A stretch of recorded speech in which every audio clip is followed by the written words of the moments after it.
Hello, I'm now going to conduct an experiment to show why when you're making a cream scone, the cream, clotted cream, should go on the scone before the jam. There's logic. Here we have a fresh scone. I'm going to put it in the microwave, heat it up for a few seconds to make it warm and soft, a bit like me.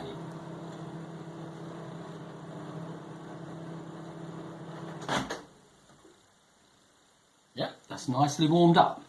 Okay, so for the first part of this experiment, clotted cream, scone, jam.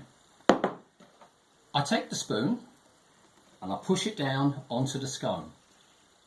It doesn't penetrate. That's a nice soft fresh scone. The spoon does not penetrate. I take the clotted cream and I push the spoon down onto the clotted cream, and as you can see, it is squashing down into the surface. So the cream is softer than the scone. When I do the same thing with the jam, it's very easy for me to sink the spoon straight into the jam. The second part of this experiment, I hold the scone up, it maintains its shape, it's staying where it is.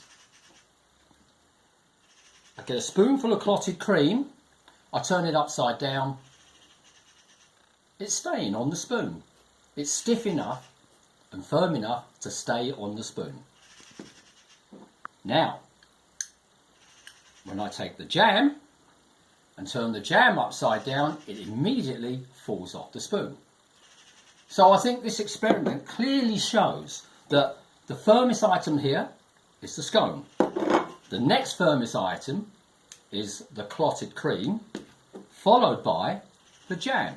So if we're building up a layer, if I was to put the jam on the plate first and then put cream on top of it and then push the scone on top, I think that would be a failure. If I put the jam on top of the scone, which is the jam is runny, and then try to put cream, thick cream on top, it's going to squash the jam out. So, I take the cream and I spread it onto the scone. I need a knife for this. Because the cream is that firm.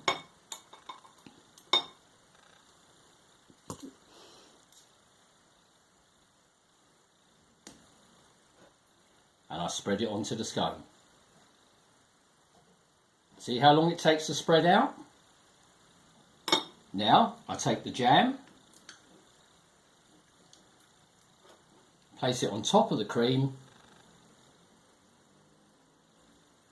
The cream remains in position on the scone while I spread the jam on top. You see how the cream hasn't been disturbed. If I did that the other way around, the jam would be squashed out to one side. So there you are. That is why when you have a cream scone, you put the cream on first, followed by the jam. And I'm going to enjoy this a great deal. Lovely, especially with the jam on the roof of your mouth. It's so nice.